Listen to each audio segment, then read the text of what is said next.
నమస్తే, welcome to Suman TV. ఒకప్పుడు surgery అని అంటే పెద్ద పెద్ద కోతలు ఉండేవి. హాస్పిటల్‌లోనే ఎక్కువ రోజులు అడ్మిట్ అవ్వాల్సిన పని ఉండేది. సో, ఇదే చాలా వరకు చాలా మందికి తెలిసినటువంటి విషయం. కానీ ఇప్పుడు అందుబాటులోకి వచ్చినటువంటి ఆధునిక చికిత్సా పద్ధతులు కేవలం ఒక చిన్న రంధ్రం ద్వారా ఎంత పెద్ద సర్జరీలైనా సరే చేసే అవకాశం ఇప్పుడు మనకి అందుబాటులో ఉంది. అలాంటి వాటిల్లోనే ఇంటర్వెన్షనల్ రేడియాలజీ కూడా ఒకటి. సో, ఈ చికిత్సా పద్ధతి ఏ వ్యాధులకి చేస్తూ ఉంటారు? దీనివల్ల ఎలాంటి బెనిఫిట్స్ ఉంటాయి? ఈ విషయాలను అడిగి తెలుసుకుందాం. మనతో పాటు ఉన్నారు డాక్టర్ అర్జున్ రెడ్డి గారు, interventional radiologist from Revia vascular institute, Gachibowli. Hello sir. Sir, interventional radiology అంటే ఏంటి? నార్మల్ రేడియాలజీకి ఇంటర్వెన్షనల్ రేడియాలజీకి ఉన్నటువంటి డిఫరెన్స్ ఏంటి? సో ఇంటర్వెన్షనల్ రేడియాలజీ అంటే ఫస్ట్ ఇంటర్వెన్షన్ అనే వర్డ్ ఆఫ్ కోర్స్ దాని మీనింగ్ ఏంటంటే ఏదో ఒక ప్రొసీజర్ అనేది చేయడం అనేది ఇంటర్వెన్షన్ అంటారు. So as radiologist first of all మా ట్రైనింగ్ ఒక 3 years ఆఫ్ ట్రైనింగ్ ఈ ఇమేజింగ్లో ఉంటుంది. So all kinds of imaging అనమాట. సిటీ స్కాన్ కానీ, MRI, ultrasound, X-ray, every kind of modern imaging devices వాటిపైన మాకు ఎక్స్టెన్సివ్ ట్రైనింగ్ ఉంటుంది. సో మాకు బాడీ ఒక అనాటమీ ఆబ్వియస్లీ లోపల ఎట్లుంటుంది అసలు ఓపెన్ చేయకుండా మాకు ఇమేజింగ్ ద్వారా ఎక్స్టెన్సివ్ ట్రైనింగ్ వస్తుంది. సో ఆ ట్రైనింగ్ని వాడుకొని ఇమేజ్ గైడెడ్ ట్రీట్మెంట్స్ అనేది చేయడమే ఇంటర్వెన్షన్ రేడియాలజీ. సో ఇది యాక్చువల్గా దాదాపు చాలా మందికి కూడా రేడియాలజిస్ట్ అంటే ఒత్తి స్కాన్స్ చదివేవాళ్ళని అనుకుంటారు. But there is a good proportion of intervention radiologist ఈరోజు ఇండియాలో కూడా an extensive amount of work చేస్తుంటారు. కాకపోతే మెనీ టైమ్స్ వేరే డాక్టర్స్ మాకు రెఫర్ చేస్తారు కాబట్టి ఆ స్పెసిఫిక్ కండిషన్స్ ఉండే వరకు చాలా మందికి అసలు ఇంటర్వెన్షన్ రేడియాలజీ అంటే ఒక స్పెషాలిటీ, దాంట్లో ప్రొసీజర్స్ అవుతాయి అండ్ ఎన్నో కాంప్లెక్స్ ప్రొసీజర్స్ అయ్యి లైఫ్ సేవింగ్ ప్రొసీజర్స్ మనం చేస్తుంటామని చెప్పి కూడా చాలా మందికి ఈరోజు అవగాహన లేదనమాట. సో ఇంటర్వెన్షన్ రేడియాలజీ అనేది ఆఫ్టర్ రేడియాలజీ మళ్ళీ స్పెషలైజ్డ్ ట్రైనింగ్ ఏదైనా ఫెలోషిప్స్ ఉండొచ్చు, లేదంటే ఈరోజు DM programmes, super speciality programmes ఇవన్నీ కూడా ఇప్పుడు ఈ మధ్యన స్టార్ట్ అయినాయి. సో ఆ ఎక్స్టెన్సివ్ మళ్ళీ ఇంకో 2-3 years ఆఫ్ ట్రైనింగ్ చేసి దెన్ దే బికమ్ ఎలిజిబుల్ ఈ ప్రొసీజర్స్ అనేది చేయడానికి అనమాట. ఓకే. సో ఇంటర్వెన్షనల్ రేడియాలజీ ఏ వ్యాధులకు, ఎలాంటి డిసీజెస్కి చేస్తారు? సో వాటి పాత్ర ఎలా ఉంటుంది? సో ఎనీ ట్రీట్మెంట్ అంటే ఒక గుండెని పక్కన పెట్టేసి brain to toe any area ఎక్కడైతే ఇమేజింగ్ ద్వారా మనము ఒక ట్రీట్మెంట్ చేయగలుగుతామో అది it comes under intervention radiology. So for example interventional neuro radiology అనేది ఇంకొక సబ్ స్పెషలైజేషన్. బ్రెయిన్లో కొంతమందికి రక్తనాళాలు వాసి ఎన్యూరిజమ్స్ అని అంటారు.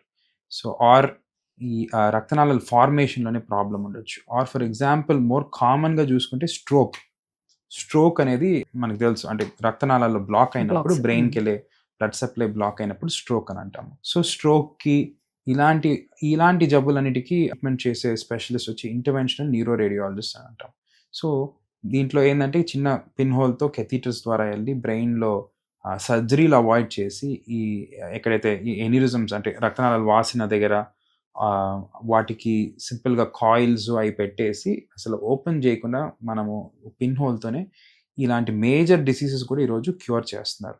అట్లా మళ్ళీ ఇందాక నేను చెప్పినట్టు స్ట్రోక్ అనేది బ్లడ్ వెజల్స్ బ్లాక్ అయినప్పుడు ఇంతకు ముందు మందులు ఇచ్చి ఆ క్లాట్ని బ్రేక్ చేయడానికి ట్రై చేసేది. ఇప్పుడు వితిన్ 4 to 6 hours కానీ ఒక పేషెంట్ స్ట్రోక్తో ఒక హాస్పిటల్కి వెళ్ళగలిగితే అండ్ ఒక ఎంఆర్ఐ కానీ సిటీ స్కాన్ కానీ చేసి రక్తనాళాల్లో బ్లాక్ ఉంటే కెథీటర్స్ ద్వారా పోయి ఆ బ్లాక్ని తీసేసే ట్రీట్మెంట్స్ కూడా ఇంటర్వెన్షన్ న్యూరో రేడియాలజీ చేయగలుగుతున్నారు. అంటే ఇప్పుడు యాంజియోగ్రామ్ కి దీనికి ఏంటి డిఫరెన్సెస్? యాంజియోగ్రామ్ అంటే ఒక method of doing a procedure అండి. సో ఈ రక్తనాళాలు అనేవి ఉంటాయి మనకి బాడీలో.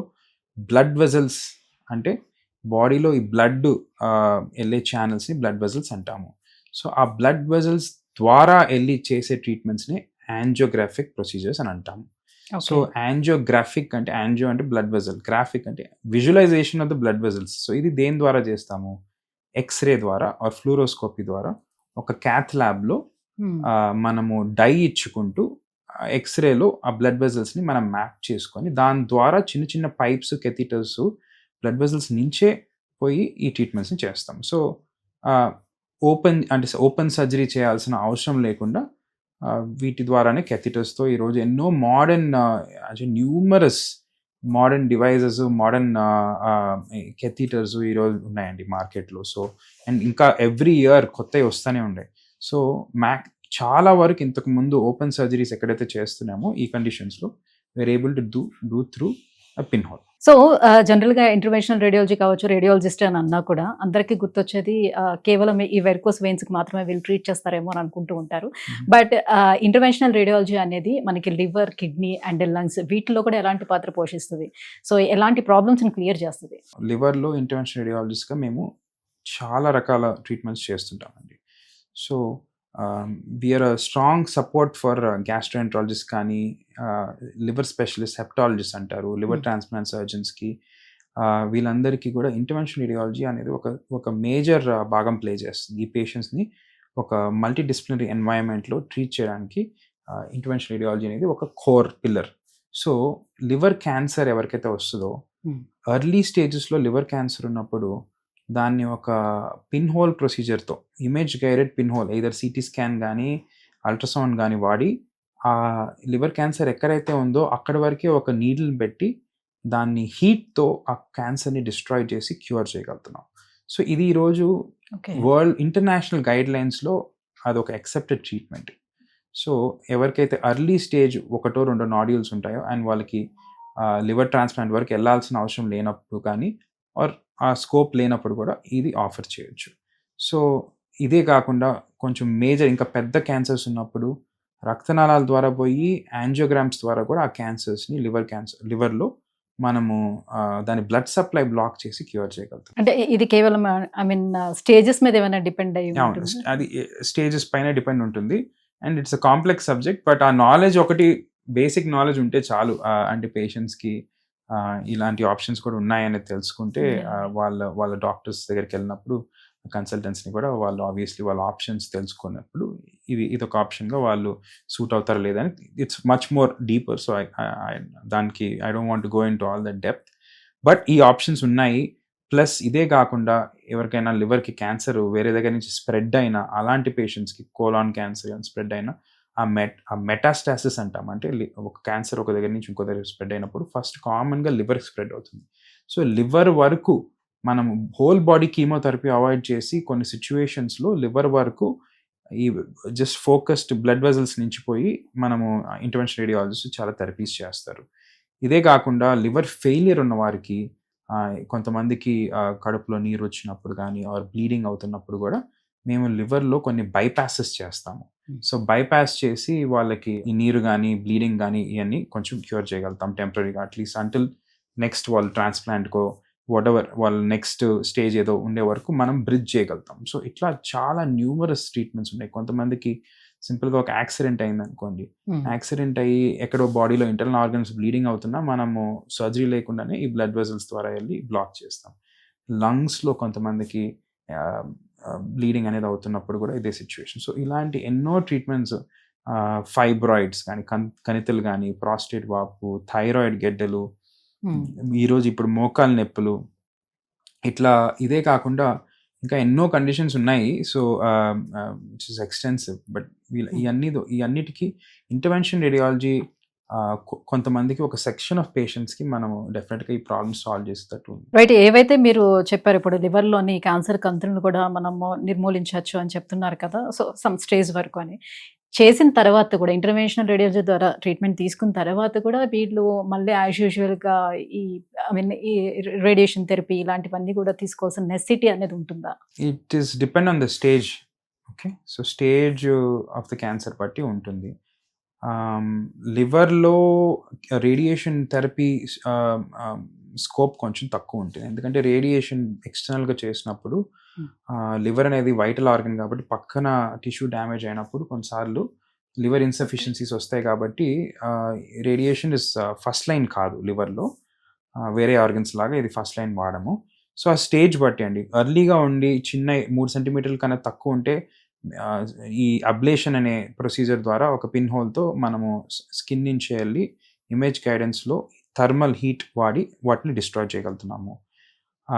సో ఇలాంటి పేషెంట్స్కి మళ్ళీ ఇమీడియట్గా ఇంకా సెకండరీ ప్రొసీజర్ అవసరం ఉండదు. కొంతమందికి లార్జ్ క్యాన్సర్స్ ఉంటాయి, అంటే ఆల్రెడీ కంట్రోల్ అంటే క్యూర్ చేయలేని ఉన్నప్పుడు వాటిని స్లో చేయడానికి కొన్ని ప్రొసీజర్స్ ఉంటాయి. అదే కాకుండా ఇంకా మోర్ అడ్వాన్స్ ప్రొసీజర్స్ ఈరోజు మేము రేడియో Y90 రేడియో ఎంబలైజేషన్ అని అంటాము. సో రేడియో ఎంబలైజేషన్ అనేది is a very advance procedure. And last 10 years నుంచి ఇప్పుడు లివర్ క్యాన్సర్స్ ఉన్న వాళ్ళకి ఇంటర్వెన్షన్ రేడియాలజిస్ట్గా మేము ఆఫర్ చేస్తుంటాము.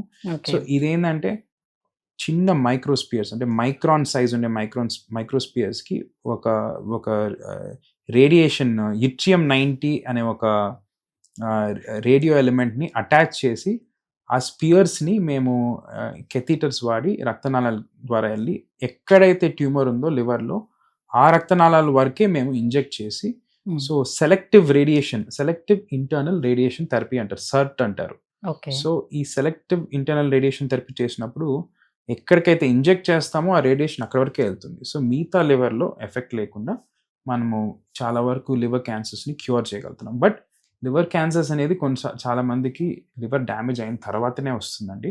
సో వీళ్ళకి కొన్ని క్యూర్ చేసినా మళ్ళీ ఫ్యూచర్లో వేరే వచ్చే అవకాశం ఉంటుంది కాబట్టి transplant is always a part of the solution. Transplant చేయలేని వాళ్ళకి మేము వీళ్ళని ఫాలోఅప్లో పెట్టి మళ్ళీ ఎర్లీగా కూడా ఇయర్లీ ఫాలోఅప్లో పెట్టి ఎర్లీగా ఏమన్నా కొత్త గడ్డలు వచ్చినా వాటిని కూడా ఇట్టి క్యూర్ చేయడానికి మనకి థెరపీస్ ఉన్నాయి. బయాప్సీలో కూడా యూస్ చేస్తారా? లివర్ క్యాన్సర్లో బయాప్సీ రోల్ కొంచెం తక్కువ ఉంటుంది. ఇమేజింగ్లోనే ఆల్మోస్ట్ చాలా వరకు 95% above cancers simple MRI scan ద్వారానే మనము అది లివర్ క్యాన్సరా కాదా అనేది మనం చెప్పగలుగుతాం. సో ఎప్పుడైతే డౌట్ ఉంటుందో వాళ్ళ వరకే ఈ బయాప్సీ చేస్తాము. ఈరోజు ఇంకో కామన్ చాలా ఇంపార్టెంట్ పాయింట్ లివర్ క్యాన్సర్స్ గురించి మాట్లాడుతున్నాం కాబట్టి మ్యాష్ అంటారు. సో మ్యాష్ అనేది డయాబెటిస్, ఒబీసిటీ, హైపర్ టెన్షన్ ఇలాంటి మెటబాలిక్ సిండ్రోమ్ అనే ఒక కండిషన్ ఉంది. సో ఇవన్నీ నేను చెప్పిన కండిషన్స్ అన్నీ కలిపి ఉన్నప్పుడు దానివల్ల లివర్ పైన ఎఫెక్ట్ పడి ఈ మెటబాలిక్ డిస్ఫంక్షన్ వల్ల లివర్ డ్యామేజ్ అయ్యి అలాంటి పేషెంట్స్కి కూడా ఈ మధ్యన మనము ఈ లివర్ క్యాన్సర్స్ అనేది ఎక్కువగా చూస్తున్నాము. సో ఇండియాలో డయాబెటిస్ పెరుగుతుంది కాబట్టి అండ్ మనకి జనరల్గా sedentary life style and obesity ఉంటుంది కాబట్టి ఈ పేషెంట్స్లో తెలియకుండా ఓవర్ టైం ఈ లివర్ డ్యామేజ్ అయిన దానివల్ల క్యాన్సర్స్ ఏర్పడుతున్నాయి. జనరల్గా ఈ పేషెంట్స్ 70 years అబౌవ్ ఉంటారు. మామూలుగా లివర్ క్యాన్సర్స్ వచ్చే వాళ్ళకి ఆల్రెడీ లివర్ డ్యామేజ్ అయి ఉంటుంది. ఏదర్ ఆల్కహాల్, వైరల్ హెపటైటిస్ ఏదో కండిషన్ ఉన్న దానివల్లే వస్తుంటాయి లివర్ క్యాన్సర్స్. ఈ మ్యాష్ అని సో వాళ్ళు ఫాలోఅప్లో ఉంటారు అలాంటి పేషెంట్స్ ఒకవేళ డయాగ్నోస్ అయితే. ఈ మ్యాష్ అనేది డయాబెటీస్ ఉన్న వాళ్ళకి చాలా మందికి లివర్ క్యాన్సర్ రావచ్చు అనేది కూడా తెలియక సో వాళ్ళు స్క్రీనింగ్ ప్రోగ్రామ్స్లో ఉంటారు కాబట్టి చాలా మందికి ఈ మధ్యన మనం చూస్తున్నాం. సో ఇలాంటి పేషెంట్స్కి కూడా when they are usually above 75 so వాళ్ళకి సర్జరీస్ కూడా ఆప్షన్ అంత ఫిట్ ఉండరు కాబట్టి ఈ Yttrium-90 లాంటి థెరపీస్ ఆర్ ఈ నీడిల్ అబ్లేషన్ లాంటి ప్రొసీజర్స్ చాలా సూట్ అవుతాయండి. సో ఇలాంటి పేషెంట్స్ కూడా మనము సింపుల్గా ఈ క్యూర్ చేసి అర్లీగా కానీ డిటెక్ట్ చేస్తే క్యూర్ చేయగలుగుతాం. But thank you sir. Interventional radiology and normal రేడియాలజీకి ఉన్నటువంటి డిఫరెన్స్ అండ్ ఏ డిసీజెస్కి యూస్ చేస్తారు, క్యాన్సర్ ట్రీట్మెంట్లో దీని యొక్క పాత్ర ఏంటి, విషయాలన్నీ కూడా ఎక్స్ప్లెయిన్ చేసినందుకు thank you so much. Thank you.